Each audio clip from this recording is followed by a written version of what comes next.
Olá, boa tarde. Você acompanha agora notícias do Brasil e do mundo desta sexta-feira. Em visita oficial à China, o presidente Lula se encontrou pela primeira vez com o presidente chinês Xi Jinping em um evento oficial realizado por Pequim nesta sexta-feira. Os dois presidentes assinaram ao menos 15 acordos bilaterais e jantaram juntos na capital chinesa. Entre os termos está a facilitação do comércio entre os dois países, a cooperação entre agências de notícias públicas e a colaboração para o desenvolvimento de tecnologias. Na noite de hoje está prevista uma fala de Lula à imprensa, na qual ele deverá comentar sobre as ações realizadas ao longo do dia. E olha só, os pequenos negócios foram responsáveis por mais de 80% das contratações em fevereiro. Um levantamento feito pelo Sebrae apontou que foram oferecidas cerca de 207 mil vagas no mês. Com base nos dados do Cadastro Geral de Empregados e Desempregados, o levantamento do Sebrae mostrou que as pequenas empresas foram responsáveis pela criação de 85% das vagas de trabalho somente em fevereiro. Dos 241.785 novos postos de trabalho criados, 206.697 vagas foram abertas por negócios de pequeno porte. No ano de 2022, esse tipo de empresa teve 78,4% de participação na geração total de empregos. Economistas avaliam que as vagas geradas pelas pequenas empresas reduzem a concentração da economia, absorvem uma mão de obra que depende de menos tecnologia, além de serem mais perto da casa das pessoas. Segundo o CAGED, o ramo de serviços foi o que gerou mais empregos em fevereiro, com mais de 135 mil contratações. Depois vem a indústria da transformação, que respondeu por 37 mil vagas, enquanto a construção criou 22 mil postos. Já o comércio teve saldo negativo, com o fechamento de 1.344 vagas de trabalho. As médias e grandes empresas tiveram saldo negativo em fevereiro pelo segundo mês seguido, com mais demissões do que contratações. No acumulado desse ano, dos 326 mil empregos gerados, 83% foram nas micro e pequenas empresas. Próximo de ser concluído, o Instituto Brasileiro de Geografia e Estatística identificou pouco menos de 205 milhões de habitantes até agora em seu recenseamento. A contagem preocupa. Os últimos resultados do censo demográfico acenderam um alerta pelo suposto sumiço de quase 3 milhões de brasileiros, que pode afetar a formulação de políticas públicas e a distribuição de verbas para centenas de prefeituras. A diferença é significativa em relação às projeções apresentadas pelo IBGE no final do ano passado. Na ocasião, o Instituto divulgou uma prévia do censo de 207 milhões e 800 mil brasileiros, com base nas coletas realizadas até o dia 25 de dezembro. A suspeita é de que um contingente expressivo de famílias de baixa renda se declarou como unipessoal, sem informar o cônjuge e filhos, pelo receio de perder acesso a benefícios sociais. Os pesquisadores também se atentaram ao elevado número de domicílios de uso ocasional, que são usados para férias ou fins de semana em localidades pobres e, em tese, sem esse perfil. O último censo foi realizado no país em 2010.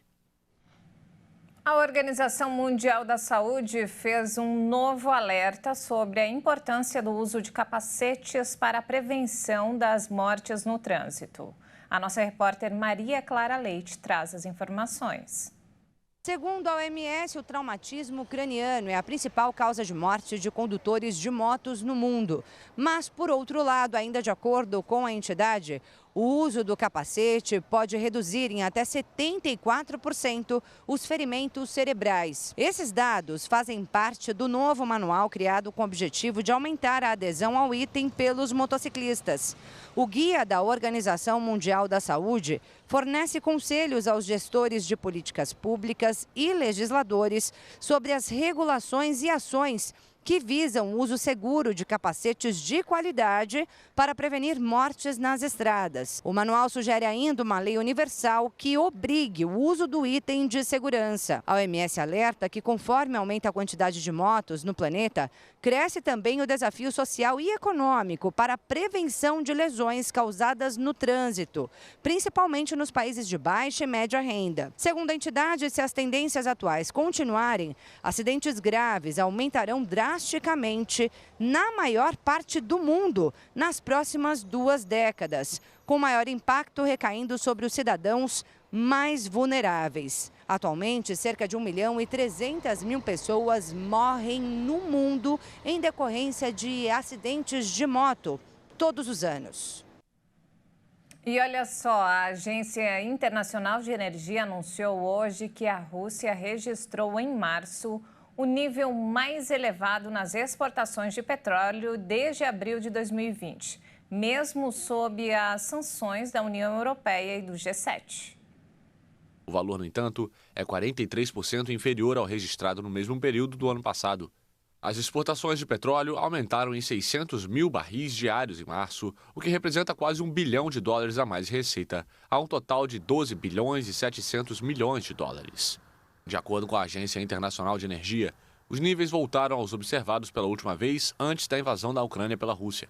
As sanções internacionais em represália à ofensiva russa na Ucrânia, iniciada em fevereiro de 2022, fizeram a Rússia redirecionar as exportações de combustíveis para outros mercados, como o indiano. A OPEP anunciou que a Rússia foi o maior fornecedor de petróleo da Índia em fevereiro, pelo 8º mês consecutivo. Além das sanções ao petróleo russo em vigor, a União Europeia adotou um embargo às compras de derivados de petróleo russos por via marítima. Em paralelo, os países do G7 aplicam um teto ao preço dos derivados de petróleo procedentes da Rússia. Moscou anunciou em 10 de fevereiro que reduziria sua produção em 500 mil barris por dia, mas não atingiu a meta em março.